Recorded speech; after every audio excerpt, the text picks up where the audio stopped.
Assalamualaikum. O, diba? May nag-comment sa akin nakaraan, diba, na nakakatakot daw si BBM.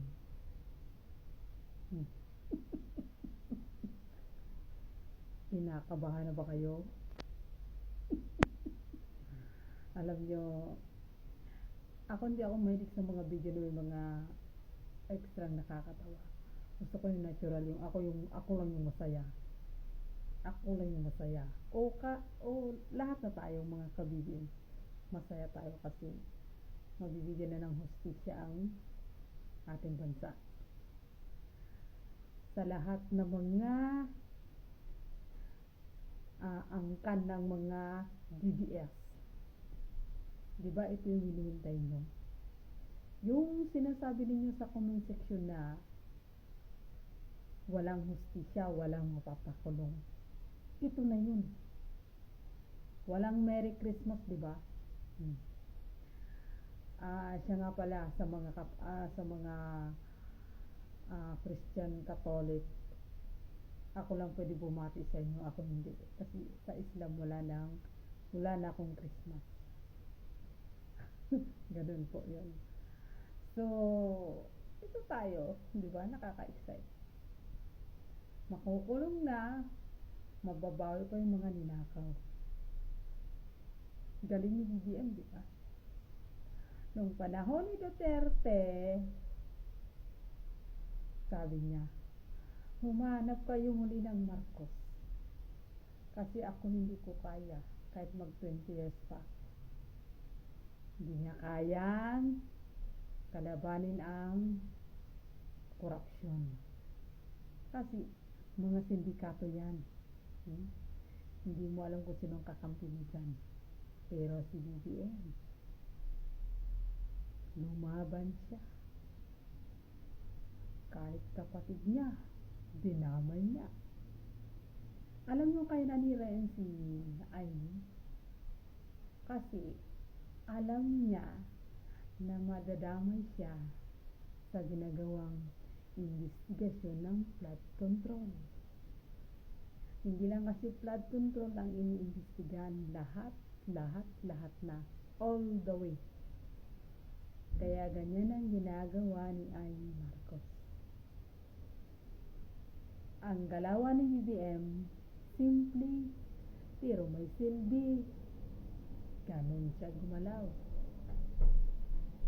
Itong mga sindikato, pag gumalaw, gagawa ng fake news, gagawa ng AI, gagawa ng mga, alam mo yun? Diba? May napanood akong nag-chat yung chat. Mula raw sa BBM yun. For sure, di isang gumawa nun, nagpanggap lang siya na BBM. O, diba? Ang dami nyong modus. Walang effect ang drama ninyo. Walang magagawa ang inyong drama. Kasi sobra-sobra na ang inyong pagka-artista. Hindi na inuubra. Lumang, kumbaga sa yung kaluma-lumaan na, pilit ko pa rin gawing bago. Pinagkalat ni Aimee adik si BBM. Hindi ko alam kung anong tumakbo sa utak ni Aimee Marcos, no? Matandang pa orong. Alam mo yung nanay ko, galit na galit. Hindi ko inumpin sa nanay ko, mga high blood lang yan. Alam mo yung mga matatanda, yung ibang matatanda, iba yung sa mga diehard supporter, yung lalo na pag yung sila butante. Para sa kaalaman nyo, hindi ako nakaboto ng presidential election ng BBM. Nagtataka kayo bakit si BBM sinuportahan ko? Ay, doon tayo sa tama eh. Nakikita ko na may mga ginagawa siyang tama. Ay, nakita ko kay Duterte kung anong pagkakaiba. Lantakin mo, ang daming mga ginawang kapalpakan. Yung lantara naghihigop ng ano ng Mary Jane. Hmm. Naghihigop ng pinagyabang niya pa. Yung fentanyl daw, pag nakagamit siya ng fentanyl, paradise. Lupet. Kaya pala yung sinabi ni Maharlika na dinalhan daw si Pentaboy, nilagay daw kunwari sa tsokolate. Oh, galing no? Galing makalusot eh. Ganun talagang para-paraan. Diskarte na yun. Tapos sasabihin ni Inday Lustay na ano na raw si Pentaboy, mahina na. Tapos may lumabas na na screenshot na nakayo nang sabihin baka maban ako ng TikTok. Grabe. May mahina bang gano'n na matanda na rin pero no, uragon pa.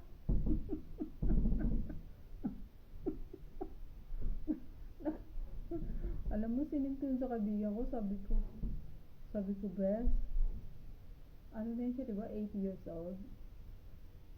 Pwede pa pala yan? Tawa siya ng tawa.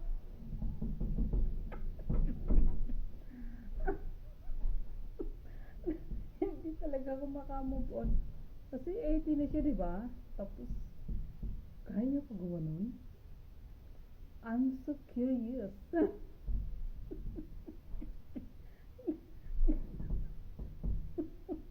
Aray ko. Subukan mo manap ng ng 80 years old. Try mo. Naku ah. Alam mo bang naisip ko kung ano yun? Yung nakita ko yung screenshot. Ang lupit. Try ko lang.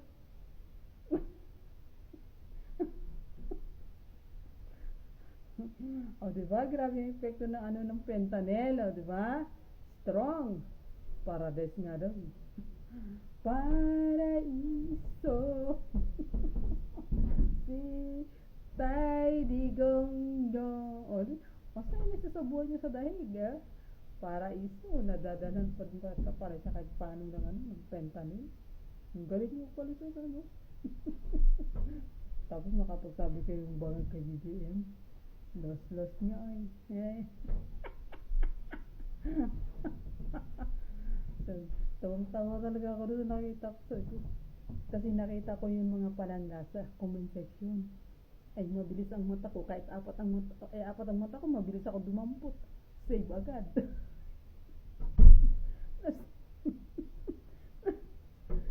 Kinikinto ko lang. Alam niyo, bihira na kumuha ng video TikTok nito. Nabibisi ako sa bulak. Masarap sa bulak resbaka ng comment. Alam niyo, as usual, binibintangan pa rin akong adik. Bawal ang adik sa Arab ka. Ayaw ko pong mabitay. Ano ba kayo? Nilalatigo dito pag may kasalanan. Bago ka, every week, nilatigo kang matitikman. Ang sakit. Tapos, pupunta lang ako dito mag-adik. Hoy, hindi, hoy. Ayaw pang mabuhay. Ang sarap mabuhay sa labas.